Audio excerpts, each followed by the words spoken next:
Gordon Elliott made his name in television in Australia and the US, hosting a variety of TV shows, and enjoyed huge success throughout both countries, having worked for the major networks including CBS, ABC, NBC and Fox.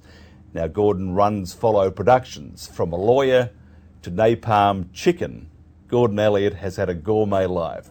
Is that right? It's been a good time.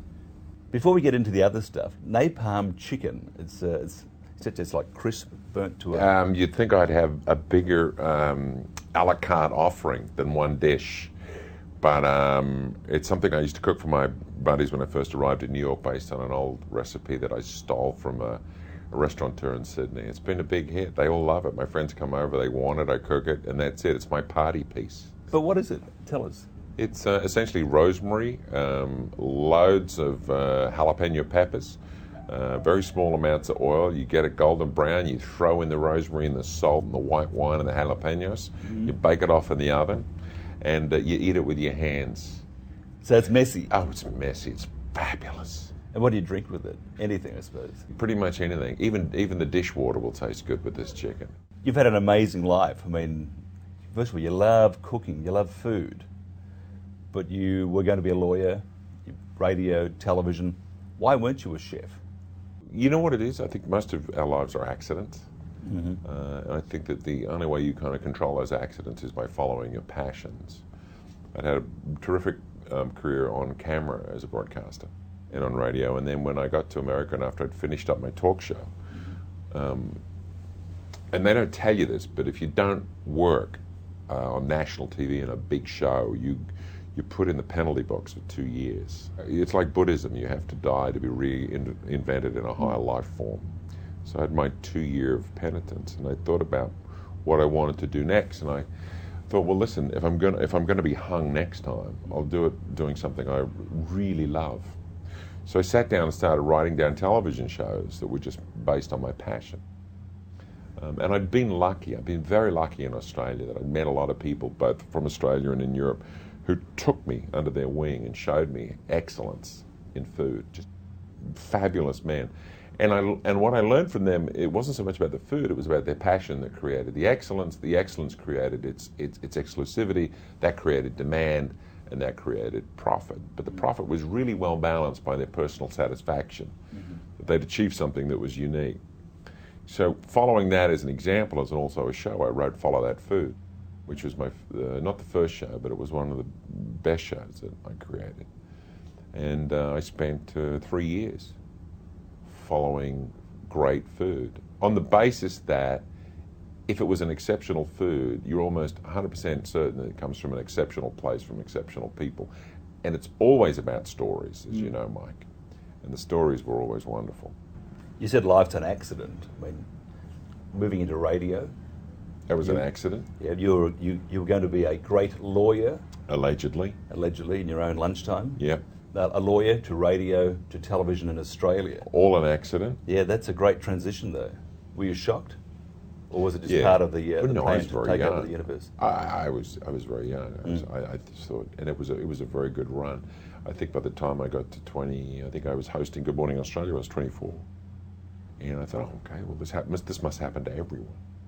So that's great because it slid easily off me. You know, I wasn't overwhelmed with my own sense of achievement because I knew it was an accident. Honestly, didn't think I'd done much to earn it. But by the time I was 26 or 27, as you are in your 20s, you're very restless. So I had the hubris to say, well, I don't want to be doing this when I'm 30. So I took off. So you still did it over here? Yes, but I think, as I've often said to my buddies, I think I had the courage of my own ignorance, and you need it in your 20s, because by the time if you actually contemplate the risks, you don't do it. Can you go right back to your first TV show in Australia? I mean, because you're a lawyer, you've done some I never radio. graduated. Well, but you studied law. 4 years, yeah. So almost there. Yeah. Although I would imagine you made many bars in your time. Oh, I approached a lot of bars. I probably own a lot of bars from what I paid. But do you think that actually helped you with your television career? Yeah, it did. It helped me to absorb information quickly. It helped me to listen. What sort of lawyer would you have been? I wanted to be a barrister. and In criminal law. Criminal law. Yeah, but this is a You're in the right industry then. Absolutely. I think I was one of them. I could have represented myself, but then you've got a fool as a client. That's right. No, it was, you know what it was? It was, I had a narrow life. I came out of Christian Brothers in Lewisham. I didn't know what I wanted to do. You know, my dad said do law. I wanted to be an artist, so I did law, and very quickly ended up in the Law Review. I dressed as a female Russian weightlifter, and I thought, well, that's interesting. Yeah, getting dressed up in women's clothing was clearly more attractive than being a lawyer. And you enjoyed it. So I went into the entertainment business. I enjoyed it tremendously.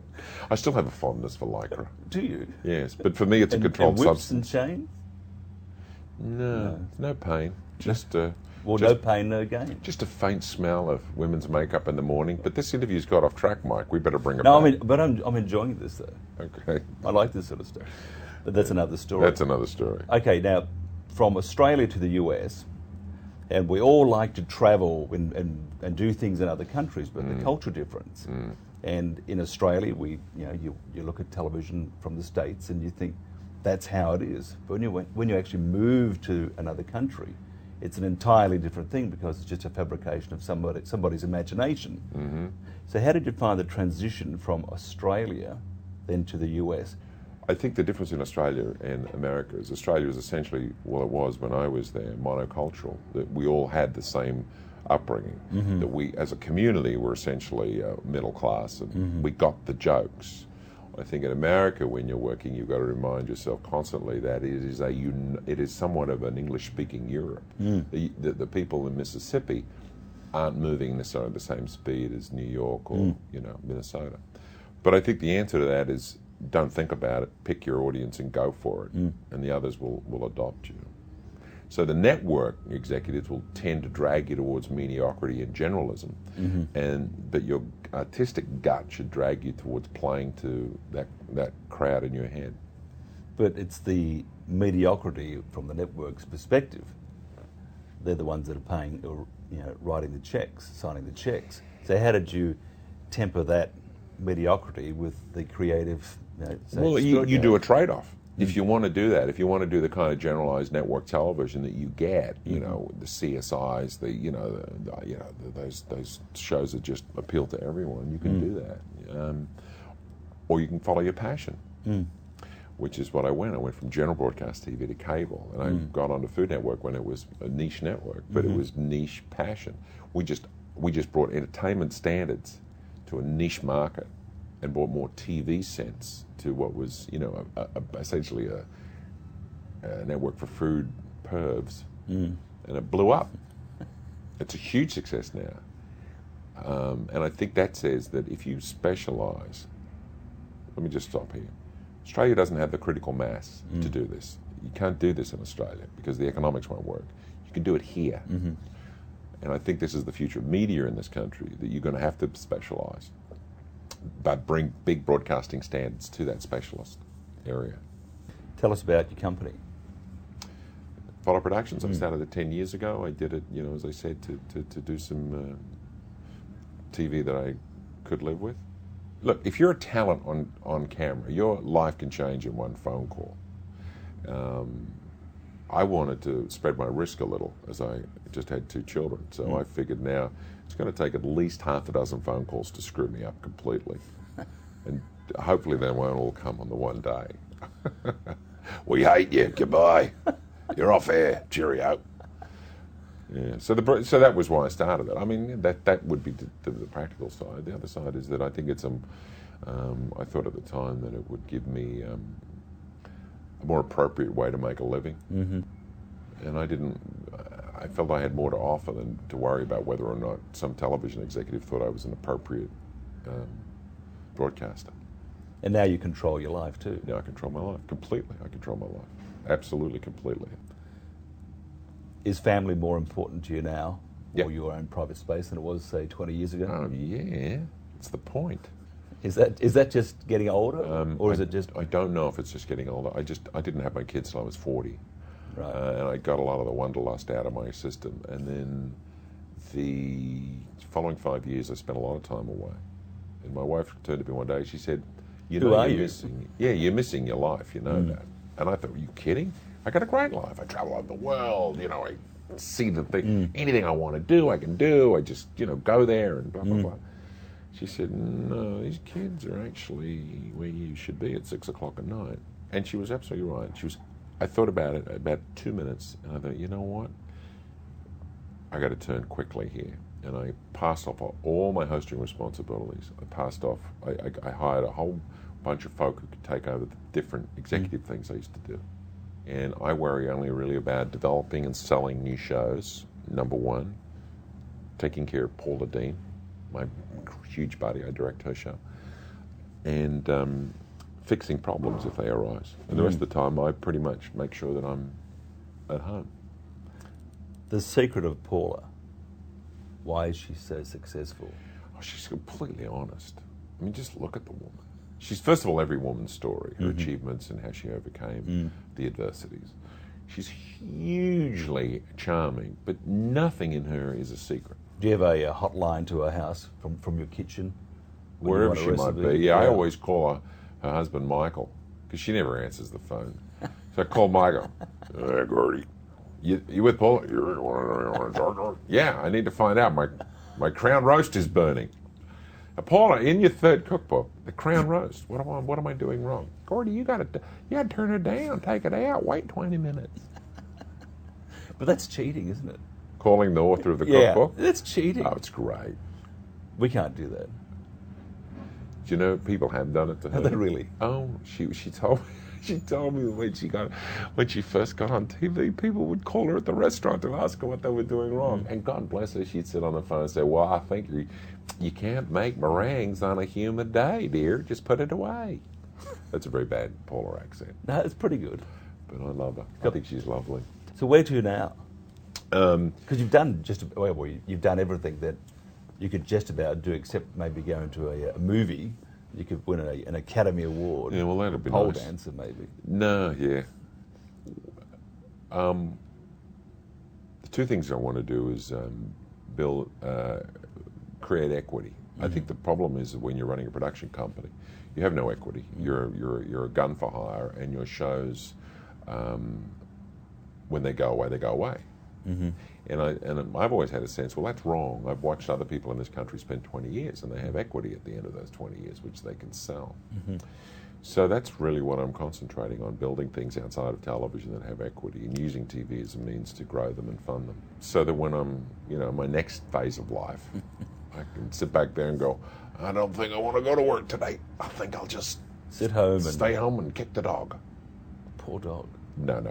No, I got it. I have a young family. I get kids 12, 10, and 5. So, I mean, I just think it would be a real shame not to be with them as much as possible. And the other thing, movies, possibly. Sitting down, not appearing in them. Not James Bond. No, those days are over. You could be a George Lazenby. Those delusions have long been cleared up by my wife. Really? Yeah. Wives do that, though. It's okay. We all need that from now and again. No, just finding good properties. Working with people. Who knows? It may not work, but I'm just working on things very quietly with people who have done it before and done it well. But it's good fun. You always need something challenging somewhere in a corner. Almost a lawyer. Stint in radio. Television in Australia and the US. Your own production company. What's your pivot point that really had a major impact on where you are now? When I felt that I'd done a good job on the syndicated show, and they said, well, yeah, but it's not quite the ratings that we want. Which, by the way, the joke is they cancelled me, I think, at a 4 rating. I think the highest rated syndicated shows these days are about a 1, 2. So, and I was confused at the time. I thought, wow, okay, well. And of course, as a personality, you take all that blame internally. You think you failed. You feel terribly. You question your judgment. You question your whole career. And for the first time, I didn't have anything to do. I said to Soph, I'm going to jump off a cliff and try and catch myself in my own hands. So I said, here we go. Let's try this. Let's start this. And I think that's a good thing. Did you have any doubts in those days? Huge. You thought? I thought it was over. I was 40 and I thought I was done. So how did you handle that? I mean, because a lot of people don't handle it.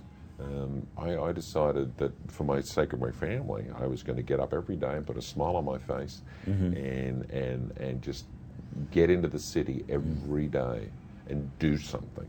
I took acting lessons, I took directing lessons, I had meetings, I had lunches. I knew none of it was going to work. I got the sense that I was banned. I was the guy whose show didn't work, and I just kept momentum. I think you got to keep momentum. And at the end of the 2 years, finally something broke. I don't know whether my momentum had anything to do with it. I think it was more that I was prepared when it broke. I wasn't a sedentary machine. And taking control of your life also, you make mistakes. Sure. So you made some mistakes. Lots, still do. Yeah. But that's, I suppose, part of success. You forgive yourself. Yeah. You used to kick yourself because other people would when you're a talent on air and you make a mistake, again, it's an imbalance. Eyes rolling, God, paper. If it's on the paper, or agents remind you, and network executives sort of, avoid eye contact in a meeting. Don't call us, we'll call you. Now I make a mistake, it's out of my pocket. Yeah. It's like, guys, it's business. I screwed it up. Okay, we'll fix it. I'll kill all those shows and I'll redo them. You won't even get a bill. I'm not going to let that mistake go to air. And that's business. So you enjoy it more now? I love it. Yeah. Oh my God, I love it. So you have more passion now for the industry than at the start? Oh yeah. Oh yeah. There's a greater risk, but there's a huge satisfaction. Is the risk part of the excitement of it? Absolutely. But it's calculated risk. It's not silly risk. I don't sit there waiting for networks to call me and say, can you do another cooking show? What we do is we go out and find the talent. Because if you can find a talent like a Paula Deen or Down Home with the Neelys or Big Daddy or whatever, it's like creating a daytime soap. You're going to get a lot of orders. Primetime shows are very sexy, but they have a shorter lifespan. I like doing daytime how-to cooking shows. What makes a good TV show then?